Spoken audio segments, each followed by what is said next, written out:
Stay here. Or lean into your right hand, flex your right foot to lift it. Stay here. Or left hand reaches over, grabs the knife edge of your right foot.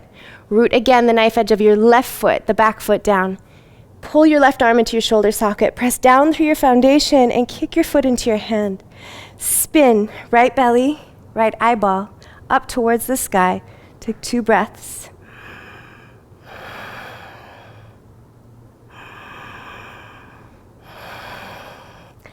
Gaze down.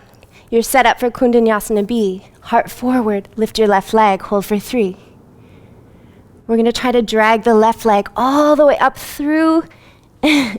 Maybe you just dragged it on the floor and fell, and it doesn't really matter. Whatever happened was perfect. Grab hold of your right foot with one hand and breathe here. If you wanna grab with both feet or both hands, then do that.